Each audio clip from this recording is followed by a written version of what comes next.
And we struggled, I guess, on momentum. Once we got to about £300,000, we'd sort of exhausted goodwill that we had from amongst our networks, and then we thought about, well, there's got to be grants, there's got to be social investment funds, and so we investigated grants. We got a couple of those, not significant chunks, but also not low amounts either.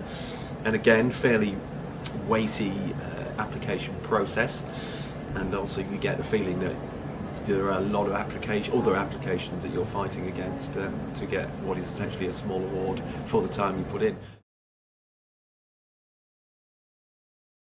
I think it was a reasonably quick process once we'd got the business plan in there, and it's a very solid business plan.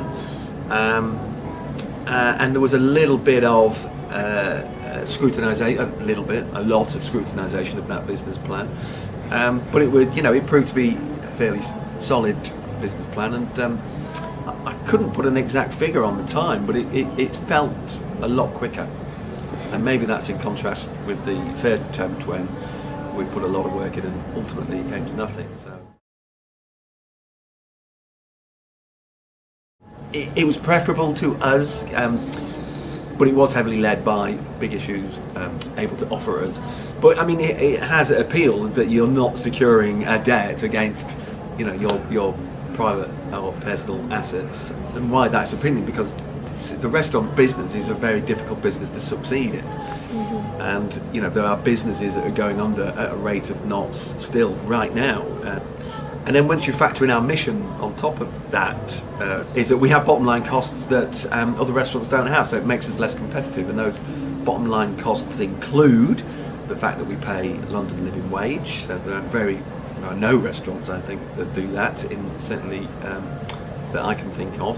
We do full-time contracts, so we don't do 0-hour contracts. We also fund 2 tracks of training for people who work here, so professional qualifications in catering, and we also subsidise travel cards. And all of those mean that we would struggle to compete blow for blow with another restaurant that didn't have the social impact element. So therefore, success is not guaranteed if you're just a restaurant, and it's even less guaranteed if you've got a social impact project on the top of that. So an unsecured loan felt, for the 5 directors, like less risky approach to financing the venture.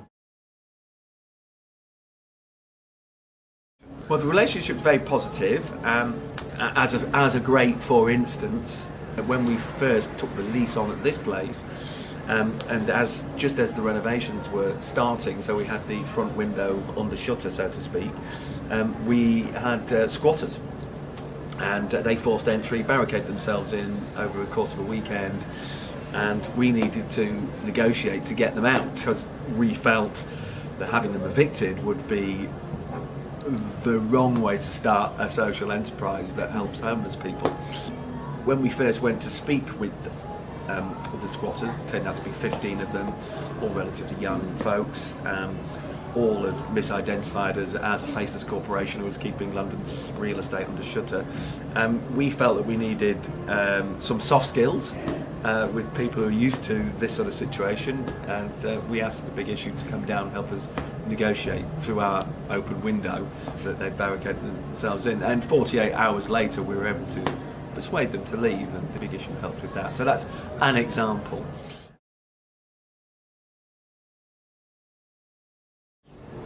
Our accountant, who herself is a third sector specialist, advised that perhaps it's not the best way to go, because you have to rewrite your charitable objects, because you now have a retail arm, and that may take you some time if you're really in a rush to get this off the ground. And we'd already launched our crowdfunding campaign.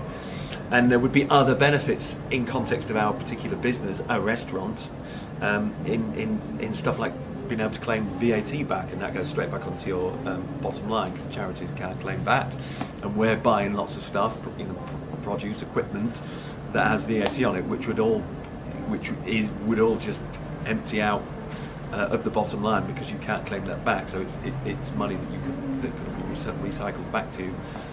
So that became a really attractive feature of becoming a CIC, and the ability to act quicker and not go back, having to go back to the Charity Commission with rewritten charitable objects from the original charity from which this idea came.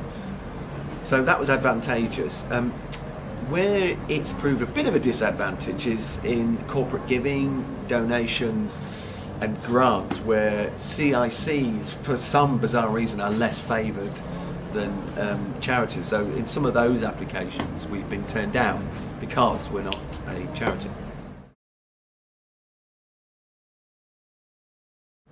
Well, Home Kitchen is the world's first fine dining restaurant that aims to end homelessness and employs and trains and qualifies people from the homeless community or people who are vulnerable to being homeless. And so you're not only getting absolute top-end cuisine designed and created by a two-time Michelin star winning chef, you're also giving something back to the community.